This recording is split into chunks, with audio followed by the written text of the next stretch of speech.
मीरापुर उपचुनाव को लेकर तमाम पार्टियों ने राजनीतिक हलचल कई दिन पहले शुरू कर दी थी, लेकिन अब जैसे जैसे टाइम समाप्त होता जा रहा है, जैसे जैसे टाइम नज़दीक आ रहा है, तो कई लोगों की हार्ट बीट बढ़ना शुरू हो गई है और कई लोग बड़ी खुशी के साथ काम कर रहे हैं। उपचुनाव को लेकर लगातार समाजवादी की तरफ से जिस तरीके से फील्ड में काम किया जा रहा है, पूरी टीम लगा दी गई है। स्टार प्रचारकों की लिस्ट अभी कुछ घोषणा हो गई है, कुछ अभी बाकी है और भी कई पार्टियों ने अपने स्टार प्रचारकों की सूची जारी कर दी है। ककरौली में मौजूद हैं विधायक पंकज मलिक चरथावल के हमारे साथ इस वक्त मौजूद हैं, तो थोड़ा सा इनसे भी जान लेते हैं कि चुनाव को लेकर किस तरह की रणनीति बना रहे हैं, कैसी तैयारी है, क्या मुद्दे सामने आ रहे हैं और कितना विश्वास है, क्योंकि इस बार मुस्लिम प्रत्याशी के मैदान में है, क्या लगता है कि वो वोट काट पाएंगे, क्या उनसे नुकसान हो पाएगा, उन तमाम चीज़ों को लेकर आज बातचीत करते हैं। बहुत बहुत शुक्रिया आपका हमसे बात करने के लिए। जी धन्यवाद। क्या लगता है कि आज फील्ड में तो आप हैं ही, आज आपसे मिलना और थोड़ा सा बातचीत करना, उपचुनाव को लेकर क्या कहेंगे, जिस तरीके से फील्ड में घूम रहे हैं, क्या मुद्दे सामने आ रहे हैं? उपचुनाव में समाजवादी पार्टी का प्रत्याशी यहाँ जीतेगा। इंडिया गठबंधन जीत की तरफ है। आदरणीय कादिर राणा जी की पुत्रवधू सुंबल राणा जी को राष्ट्रीय अध्यक्ष जी ने यहाँ अपना निर्देश दे करके भेजा है, सिंबल दे करके भेजा है और मुझे पूरी उम्मीद है कि भारतीय जनता पार्टी की जन विरोधी नीतियों के खिलाफ सुंबल राणा यहाँ चुनाव जीतेंगी। आज हर जाति, हर धर्म, हर वर्ग का वोट हमारे साथ है, समाजवादी पार्टी इंडिया गठबंधन के साथ है।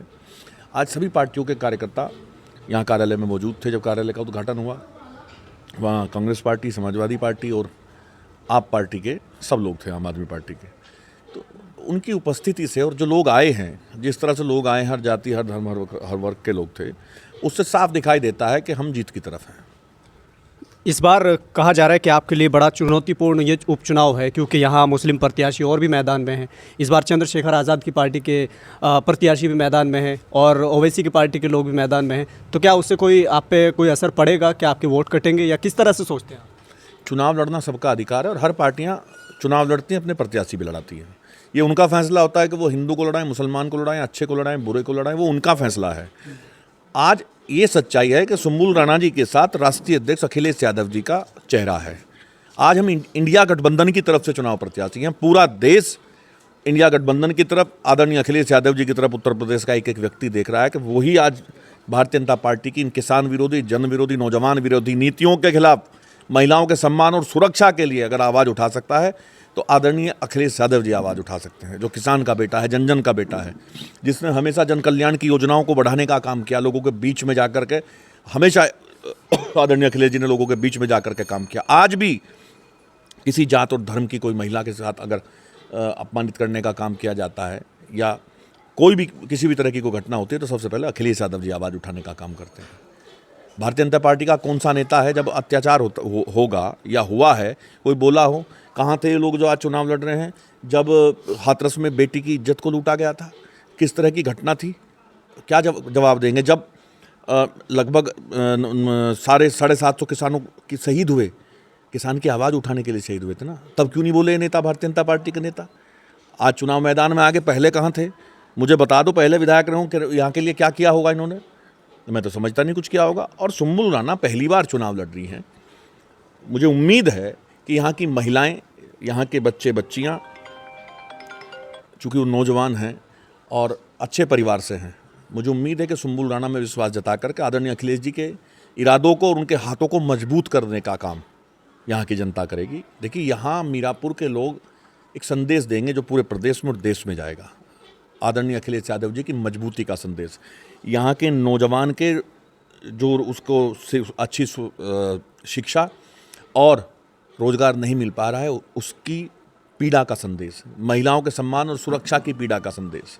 जो स्थिति है, उस स्थिति को जिस तरह से किसान यहाँ परेशान है और दर दर मारा फिर रहा है, उन सब पीड़ाओं से परेशान होकर के, उन दिक्कतों से परेशान होकर के यहाँ का किसान भी आज हमारे साथ है, समाजवादी पार्टी को वोट करने का काम करेगा।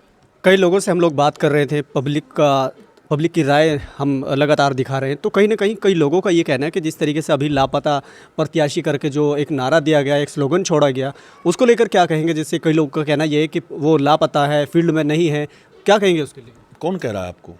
जनता कह रही है। नहीं, वो तो खूब घूम रही हैं, जा रही हैं, आ रही हैं, आएंगी भी, जाएंगी भी। का प्रचार है सब। और ये तो आपको पता ही है, तरह तरह के लोग तरह तरह की बात करते हैं।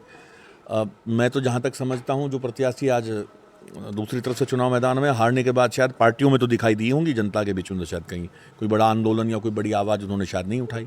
ये तो सबकी अलग अलग तरीके की बातें होती हैं, लेकिन मैं नहीं समझता कि कोई ऐसी बात कहेगा। पूरा परिवार उनका, बल्कि पूरा समाजवादी पार्टी का परिवार आज और इंडिया गठबंधन का परिवार आज सुम्बुल राणा के लिए वोट मांगने का काम कर रहा है।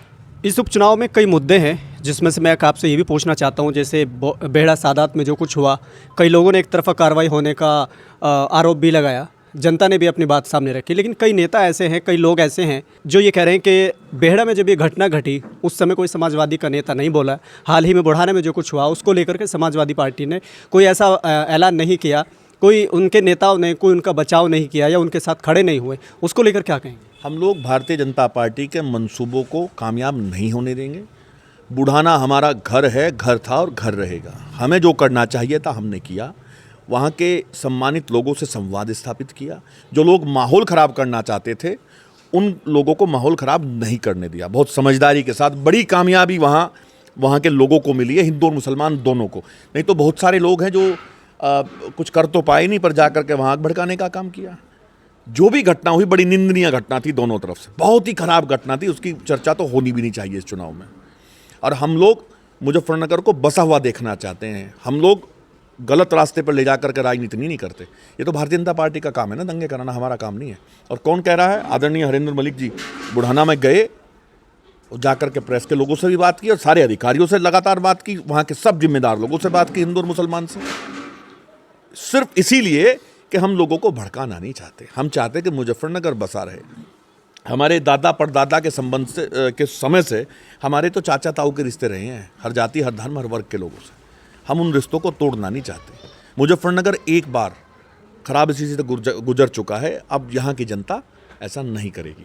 और क्या रणनीति है चुनाव को लेकर? जिस तरीके से आप जनता के बीच भी जा रहे हैं, क्या समाजवादी की तरफ से क्या रणनीति है? समाजवादी पार्टी जन जन के पास जा कर के उनकी समस्याओं का समाधान करने के लिए काम करेगी। और समाजवादी पार्टी को हर जाति, हर धर्म वर्ग का, हर वर्ग का समर्थन प्राप्त है। सभी लोग वोट करेंगे। मुझे पूरी उम्मीद है, जो आज परिस्थितियां हैं, जिस तरह से दूसरी पार्टी ने कार्यकर्ताओं को इग्नोर करके टिकट दिया है, तो मुझे उम्मीद है यहाँ चुनाव हमारा होगा और समाजवादी पार्टी मजबूती के साथ यहाँ चुनाव जीतेगी। सुम्बुल राणा विधायक बनेगी। नगर पालिका का चुनाव हुआ, उसमें आपने अपनी पत्नी को चुनाव लड़ाया, उसको लेकर जब आपकी हार हुई तो कई लोगों ने कहा, आपके समर्थकों ने या आपकी पार्टी के लोगों ने, कि असदुद्दीन ओवैसी के प्रत्याशी यहाँ चुनाव लड़े और वो चुनाव हार गए। इस बार फिर उपचुनाव में आपके सामने है, कैसा माहौल है और क्या लगता है आपको, क्या नुकसान देंगे वो लोग? देखिए, अभी विधायक जी ने एक बात कही, सभी पार्टी स्वतंत्र है अपने प्रत्याशी को लड़ाने के लिए। यहाँ भी सभी प्रत्याशी मैदान में हैं और मीरापुर की जनता सब जानती है उन्हें क्या करना है। हम भी लगभग 8-10 दिन से, जब से चुनाव की घोषणा हुई है, इस क्षेत्र में लगातार सभी लोगों से बात कर रहे हैं। बहुत भारी मतों से अखिलेश यादव जी का जो प्रत्याशी है, सुम्बुल राणा, जो पूर्व सांसद कादिर राणा जी की पुत्रवधू है, वो चुनाव जीतने जा रही है। लेकिन जिससे हम लोग बात कर रहे हैं, चाहे वो आज़ाद समाज पार्टी के लोग हों या फिर बसपा के लोग हों या फिर वो MIM के लोग हों, हर कोई ये कह रहा है कि हम 100% जीत रहे हैं। आप कितने % से जीत रहे हैं? देखिए, मैं आपको बता दूं, जहां तक इन प्रत्याशियों की बात, इनकी जमानत भी नहीं बचेगी। आप देख लेना, हम भी यहीं हैं, आप भी यहीं हैं। सब जनता दूध का दूध और पानी का पानी 13 तारीख में करने जा रही है। आप लोगों में जाइए, लोगों से बात करिए। अल्टीमेटली सब ये है कि समाजवादी पार्टी के कैंडिडेट को हर जाति, हर, देखिए, वही आदमी चुनाव जीतता है, वही पार्टी चुनाव जीतती है। ये सब जाति, सब धर्म के लोग वोट देने का काम करते हैं। आज पिछले 10-12 साल से जो भारतीय जनता पार्टी की देश और प्रदेश में सरकार है, इनसे लोग तंग आ चुके हैं। अभी आप देखें पार्लियामेंट के चुनाव में कितना बढ़िया माहौल रहा। 44 सीटें इंडिया गठबंधन ने जीता है और भारतीय जनता पार्टी ने धूल चाटने का काम किया उस उत्तर प्रदेश के अंदर। तो ये उत्तर प्रदेश की धरती है। यहाँ मुजफ्फरनगर में जो 13 का दंश लोग झेल चुके, तो दोबारा उस चीज़ को नहीं लाना चाहते लोग बीच में। और निश्चित रूप से जो है मीरापुर में समाजवादी पार्टी के ही कैंडिडेट को कामयाबी मिलेगी, इतना विश्वास है। कई लोग ये कह रहे हैं कि कादिर राणा 2013 के बाद फील्ड में दिखाई नहीं दिए, अब वोट का टाइम आया तो वो जनता के बीच आ रहे हैं, क्या कहेंगे इसको? अरे, ये सब बेकार की बात है। वो लंबे समय से एक राजनीतिक परिवार है और बड़ा अच्छा नेतृत्व करते आ रहे हैं। वो अभी भी सब लोगों के बीच में रहते हैं। सब कहने की बात है। विरोधी तो आरोप लगाते, विरोधियों के कहने से थोड़ा ही ना कुछ होता है। ये थे हमारे साथ पंकज मलिक विधायक, जो पहले बात कर चुके हैं। नगर पालिका से चेयरमैन का चुनाव अपनी वाइफ को लड़ा चुके हैं, जिनसे हमने अभी बात की है। तो इनका क्या रणनीति है, इनका क्या उपचुनाव को लेकर क्या प्लान है, वो सब आपने सुना है। राकेश शर्मा जी यहाँ पर मौजूद थे, जिनसे हमने बात की है। तो फिलहाल उपचुनाव को लेकर क्या तैयारी है वो सब आपने सुना है, और लगातार अब आप लोगों के सामने रखते रहेंगे, जगह जगह पर मुलाकात होती रहेगी, तो वो तमाम चीज़ें आपके सामने आती रहेंगी। फिलहाल के लिए सिर्फ इतना ही। देखते रहिए भारत लाइव हिंदी।